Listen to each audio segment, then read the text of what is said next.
For Dan Weber, I'm Johnie Freatman. We are going to bring you what we believe are the 3 keys to victory for USC Saturday against UCLA in the Rose Bowl. Dan, I'm going to start off with you. What is key number 1, especially as we go through this week? Well, I'll say this. This week we saw them, they redid prep, not hype on the sidelines now. It's no longer kind of scratched out and walked over and all that kind of thing. And I think this is probably a good week to resurrect the whole prep, not hype, and handling the hype of the week, which there is a lot. I mean, obviously, if you'd have said before the season UCLA is going to be 8-2, a half a game ahead in the Pac-12 South, and ranked higher, there's not a soul in LA, including every UCLA fan who would have believed that. So that's changed the dynamic of this game. So how do you handle that? You got kids on the USC team whose dads played for UCLA, or kids with brothers at UCLA. There's a whole lot of stuff going on. Kids with a lot of high school teammates, that are playing over there. So I think the ability to handle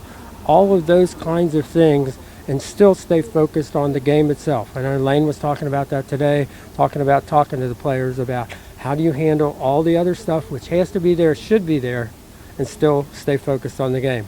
And now we'll go for key number 2. I know you've got some thoughts about what about the offense? What's USC got to do there? Yeah, well, Dan, I just believe that they have to realize that there's more than one playmaker on the offensive side of the ball. Certainly Lane's going to be tempted with Marquise Lee going for the Heisman Trophy to get him as many touches as he can. But you've got other great receivers. You've got Robert Woods and Nelson Aguilar emerging. You've got your tight ends. And I don't want to see them abandon the run game. I think that they need to have a very balanced offensive game plan. You try to get Marquise Lee his touches, but you don't overdo it.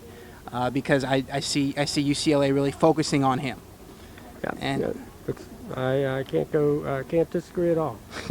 But Dan, that's only one side of the ball. What do you see as the defensive key to this game? Well, I think I'm with Coach Ed Orgeron, who said this isn't rocket science. We've seen what happened the last few weeks when we accepted the blockers, when we were trying to read and react and trying to see what's going on and then go make a play.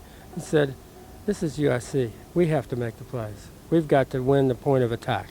I said, so your kids keep saying they want to play downhill, they want to play aggressive, like they got to in the Arizona State game when they basically just, took Arizona State out of the game once they got to doing that.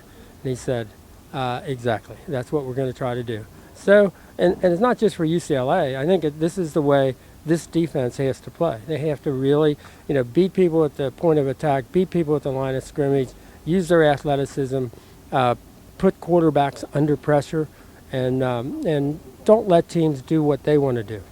So we'll see. I think the UCLA with the freshman quarterback has done a great job. Will be a perfect time. Well, it's actually three freshman quarterbacks, red shirts, but three freshman quarterbacks in 3 weeks. All right, well, thank you very much, Dan. For Dan Weber, I'm Johnie Freatman. This has been your 3 keys to the game. For more information, log on to uscfootball.com.